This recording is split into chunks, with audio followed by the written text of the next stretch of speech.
오르니라 라는 제목의 말씀으로 함께 은혜를 나누고자 합니다.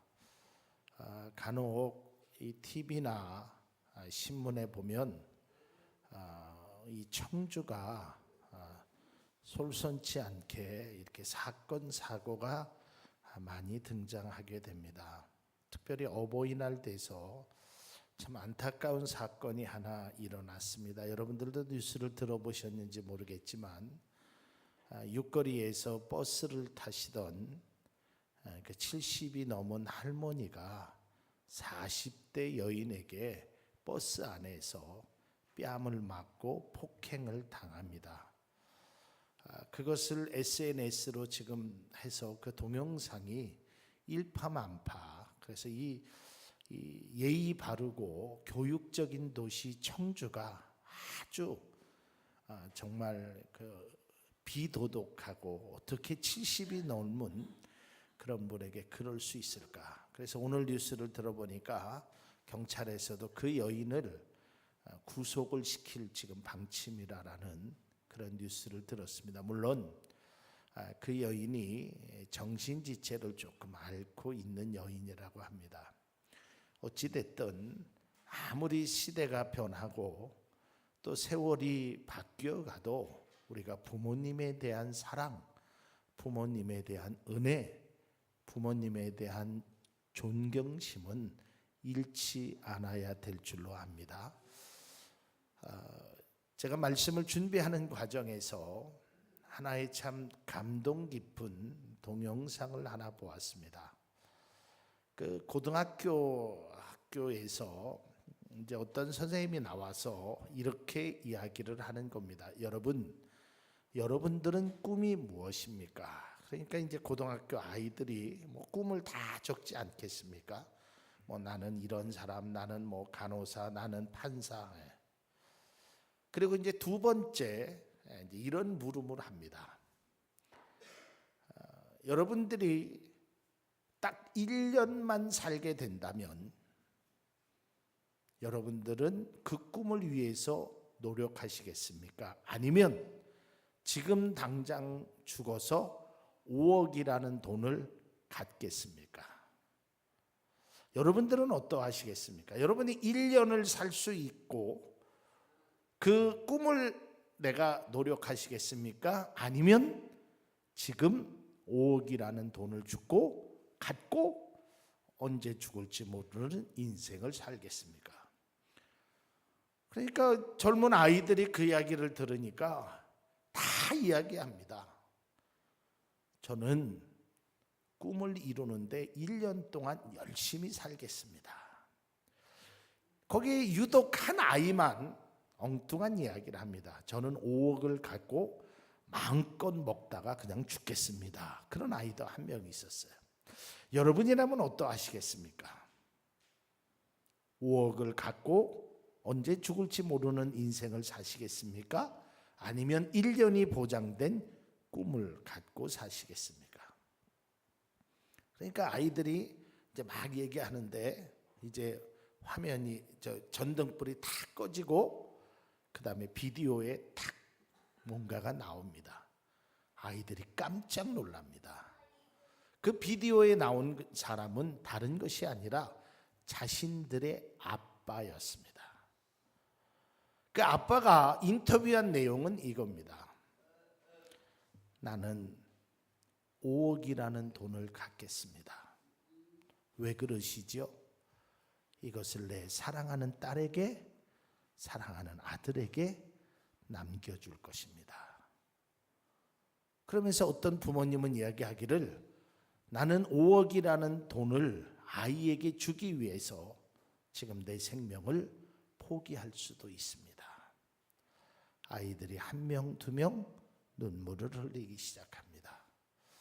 저는 그 짧은 동영상을 보면서 이것이야말로 부모가 자녀를 생각하는 것과 자녀가 부모를 생각하는 차이가 아니겠는가. 아마 저에게도 동일한 물음을 누군가가 한다면 저도 5억이라는 돈을 달라고 하고 싶습니다. 왜냐하면 제가 살아서 우리 아이들에게 남겨줄 것이 없기에 그저 5억이라는 돈으로 딸에게 아들에게 남겨주고 싶은 게 아마 모든 부모의 심정이라 생각되어집니다. 이러한 부모님의 은혜를 우리가 다시 한번 생각해 보고자 합니다. 여기 계신 분들 중에는 어떤 분은 부모가 되어 있는 분만 있을 거고, 어떤 분은 자녀만 되시는 분도 있고, 어떤 분은 부모인 동시에 자녀인 분도 계실 것입니다. 특별히 제 나이 정도 되면 이제 자녀도 어느 정도 성장했고 노부모님도 계시는 그런 나이가 됩니다. 그래서 그런 생각을 가져보았습니다. 과연 우리 부모님에게 얼마나 효도를 하고 있었는가. 제가 저희 할아버님을 한 6개월 정도 우리 집에서 모셨습니다. 사실 제가 이 어버이날 되면 마음이 참 매우 좀 쓰라립니다. 그때 우리 작은 아이가 막 태어나기 얼마 되지 않은 아주 아기 때였습니다. 시우보다 조금 컸을까? 그 정도 나이 때 제 아내가 17평, 13평짜리 아파트에서 내 가족과 할아버님을 모시고 살았습니다. 참 힘들었습니다. 일하고 퇴근해서 들어오면 집안에 온통 냄새로 물들어져 있었습니다. 마지막 세상을 떠나시기 전에 6개월간 참으로 힘든 시간을 보냈습니다. 근데 지금 제 마음에 그때 조금 더 잘해드릴 걸, 그때 조금 더 효도를 할 걸, 이런 마음이 늘 마음속에 새겨지게 됩니다. 성경은 우리에게, 자녀들에게 이렇게 말하고 있습니다. 부모에게 효도해라. 부모의 말씀에 순종해라. 그리고 부모를 기쁘게 하는 자녀가 되어라라고 말하고 있습니다. 과연 우리들은 부모님에게 어떠한 모습으로 비춰지고 있습니까? 오늘날에 살아가고 있는 많은 어르신들, 우리 때 말고, 그러니까 아마 70, 80대 되신 어르신들은 그래도 무슨 생각을 가졌냐면, 젊었을 때 일하면서 자녀들이 나를 그래도 봉양할 거라는 생각을 가지셨을 겁니다. 지금 40대, 50대 되는 사람들은 그런 생각 갖지 않습니다. 저도 그런 기대하지 않습니다. 그저 나이 먹으면 양로원에 갈 수 있겠지. 그러나 우리의 부모님 세대는 절대로 그런 생각을 갖지 않았습니다. 그래도 이 자녀를 6남매, 7남매 힘들게 어렵게 길러서 정말 손발이 다 닳도록 고생하신 우리 어머니, 아버지들이십니다. 그런데 침대 한 칸에 누워 계시고 누구도 찾아오는 사람이 없고, 일주일이 지나도 한 달이 지나도 자녀가 찾아오지 않는다는 그 인터뷰의 내용을 들었을 때 과연 나는 어떠한가? 우리는 어떠한 모습으로 살아가고 있는가? 다시 한번 뒤돌아보게 됩니다. 여러분, 부모에게 효도하는 것은 천륜입니다. 이건 믿음을 떠나서 인간의 도리인 것입니다. 그리고 성경은 우리에게 말하고 있습니다. 부모에게 효도한 것이 마땅하다, 이것이 옳은 것이다라고 말하고 있는 것입니다. 오늘 성경 말씀에 기록되어 있는 대로 보면 이 하나님의 말씀이 에베소서에 기록되어 있기를, 또 출애굽기 20장에 기록되어 있기를, 레위기 성경에 기록되어 있기를, 이것은 하나님의 절대적인 명령이라는 것입니다. 부모가 자녀에게 효도하는 것은 선택이 아닙니다. 우리가 하고 싶으면 하고 하기 싫으면 안 하는 것이 아닙니다. 이것은 천륜이고, 이것은 의무이며, 이것은 명령이라는 것입니다. 오늘 성경 말씀을 보십시오. 자녀들아, 너희에게 너희 주 안에서 너희 부모에게 순종하라.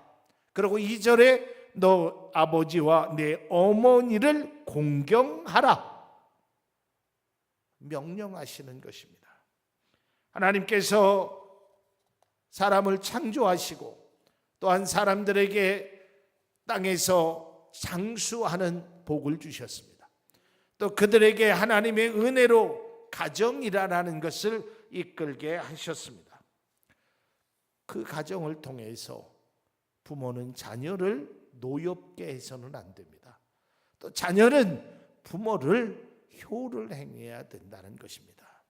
제가 오후 예배 때 말씀드리겠지만 가정에는 질서라는 것이 있어야 되는 것입니다.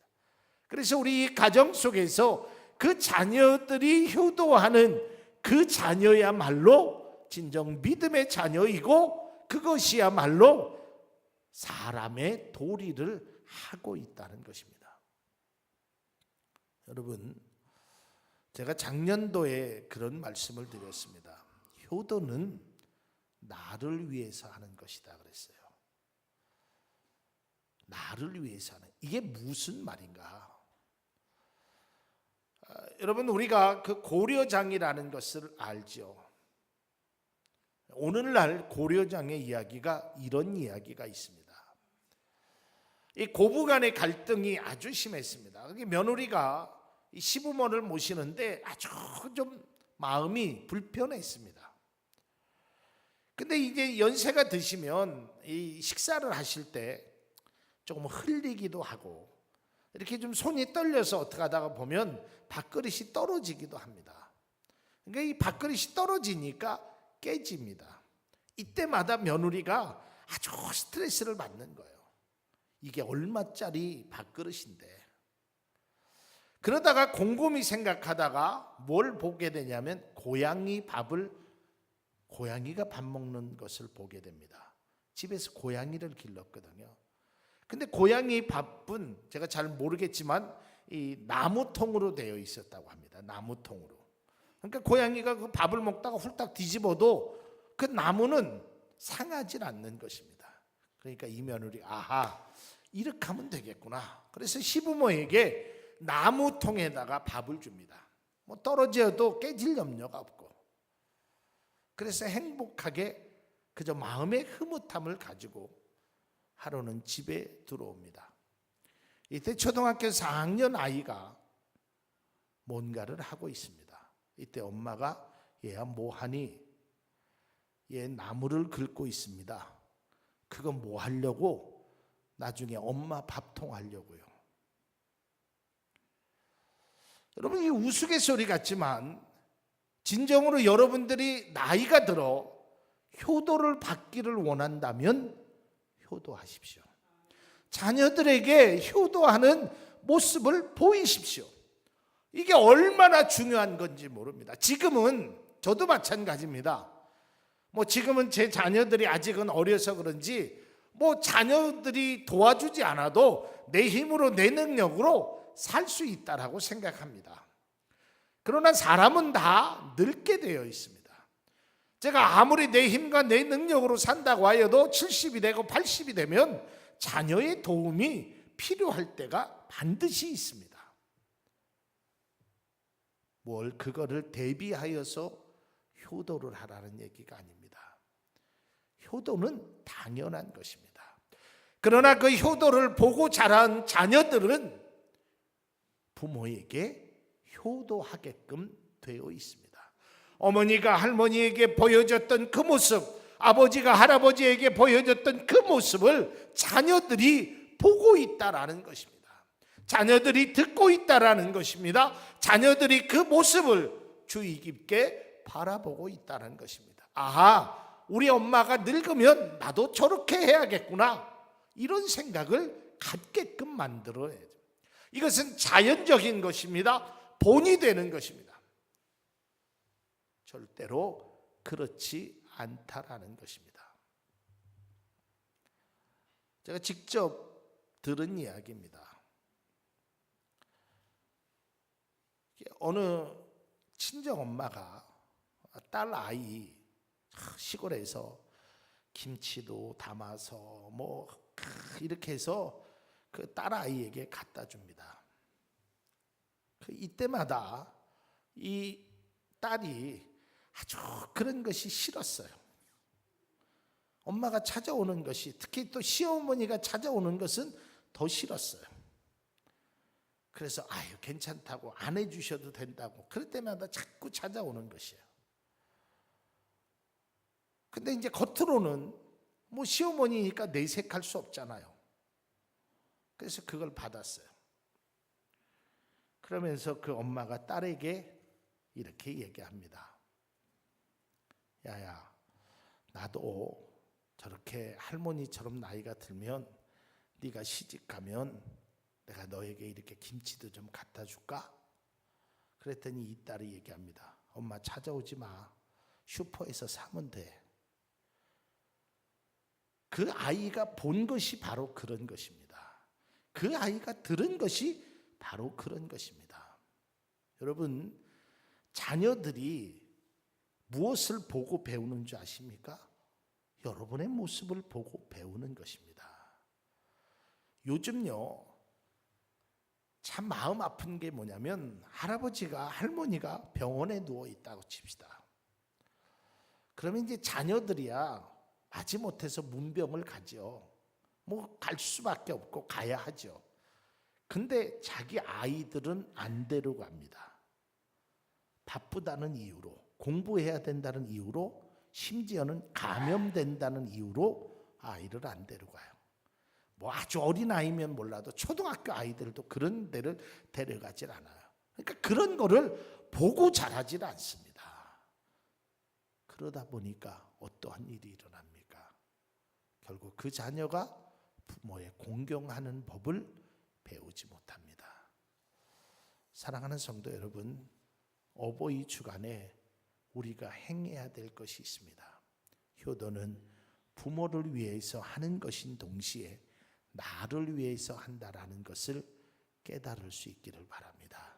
이것이 우리의 진정한 효도의 모습이 된다는 것입니다.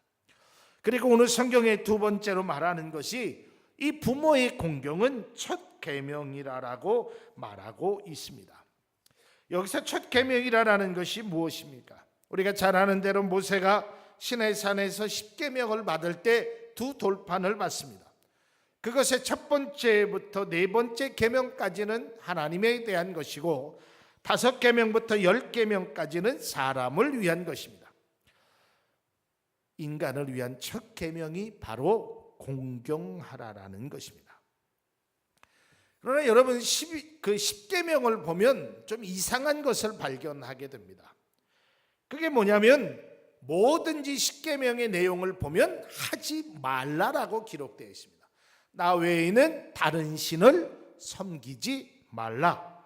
내 이름을 망령되에 일컬지 말라. 살인하지 말아라. 간음하지 말아라. 도둑질하지 말아라. 거짓 증거하지 말아라. 이웃집을 탐하지 말아라.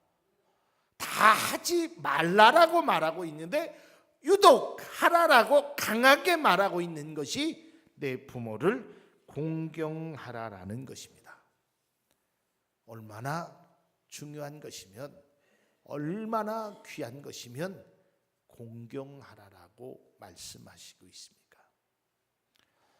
여러분, 예수님의 어머니와 함께 있을 때 우리가 때로는 오해하는 것들이, 예수님은 자기 엄마한테 여자여라고 말했다라고 어떤 분은 그런 이야기를 합니다. 예수님은 뭐 오늘날로 말하면 아주 싸가지가 없다. 어떻게 엄마한테 여자여라고 말하느냐? 몰라서 하는 얘기입니다.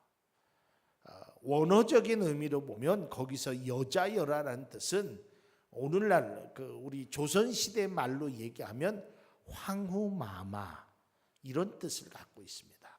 아주 귀한 존칭을 사용하고 있다는 것입니다. 예수님께서 그 부모님을 향한 마음, 부모님을 향한 생각, 부모님에 향한 뜻이 결코 그렇지 않음을 보여주고 있다라는 사실입니다. 사랑하는 성도 여러분, 어버이 주간입니다. 5월 8일 날만 어버이를 생각하는 것은 바람직스럽지 않습니다. 그러나 적어도 5월 8일이라도 우리가 어버이를 다시 한번 생각하며 그 부모에 대한 사랑, 그 부모님에 대한 공경, 그 부모님에 대한 순정을 우리가 잃지 않기를 바랍니다. 우리의 믿음의 사람들이 진정으로 정말 믿음 안에서, 주 안에서 효도하는 것이 무엇인지를 보여주고 나타내 주어야 하는 것입니다. 여러분, 기독교는 효의 종교입니다. 늘 말씀드리지만 기독교가 제사를 지내지 않는 것은 부모를 공경하지 않기 때문이 아닙니다. 돌아가신 분들을 위해서 하는 것이 무의미하기에 살아계셨을 때 하셔야 되는 것입니다. 살아계셨을 때 과일 하나라도 굴비 하나라도 드리는 것이 그것이 효도이지, 세상 떠나신 후에 상이 부러질 정도로 무슨 오른쪽에는 뭘 놓고 왼쪽에는 뭘 놓고 아무 의미도 없는 것입니다. 살아계셨을 때 손 한번 잡아주십시오. 살아계셨을 때 안아주십시오. 살아계셨을 때 효도하십시오. 그것이 옳은 것입니다. 그것이 주님이 우리에게 말씀하시는 것입니다. 부모님의 은혜를 다시 한번 생각할 수 있는 귀한 시간들로 채워지기를 주님의 이름으로 축복합니다. 기도하겠습니다.